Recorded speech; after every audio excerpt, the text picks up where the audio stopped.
to the International Court of Justice. Where there is an arbitration, where people are not understanding, let other people arbitrate us.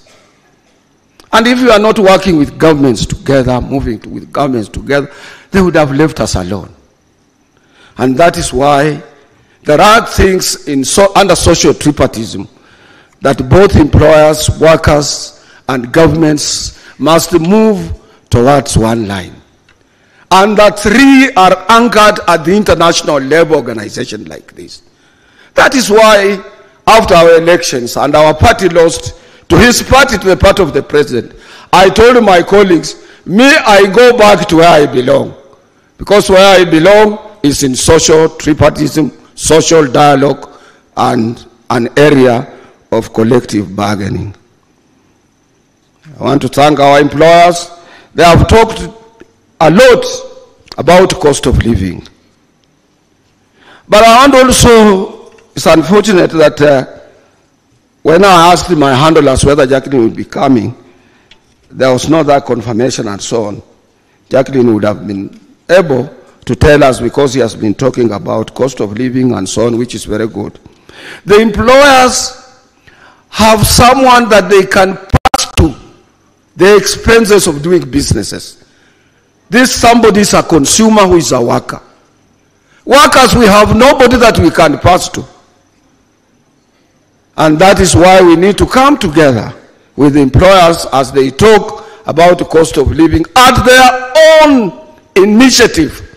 First of all, say, this is the percentage we are declaring to our suffering workers in this era of high cost of living.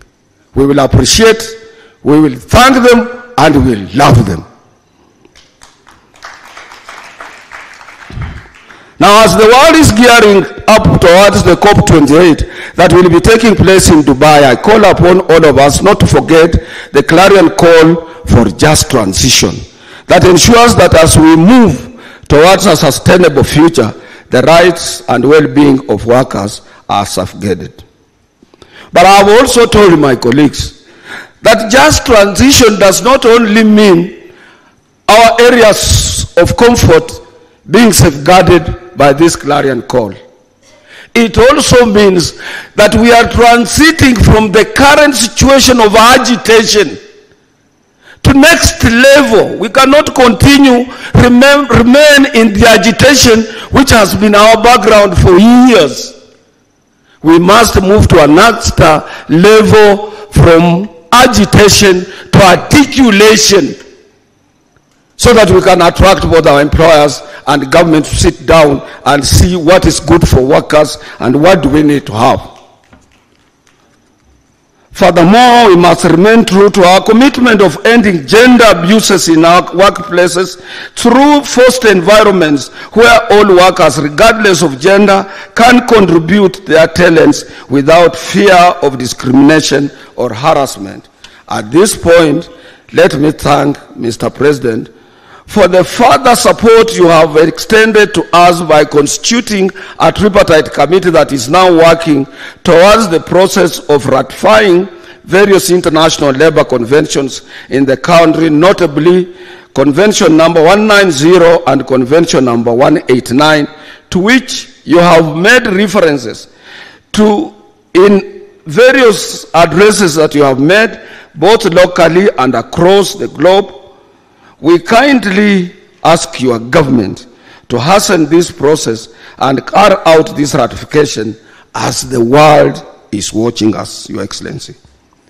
Brothers and sisters, it is about time that African continent adopts the high roadmap towards social protection.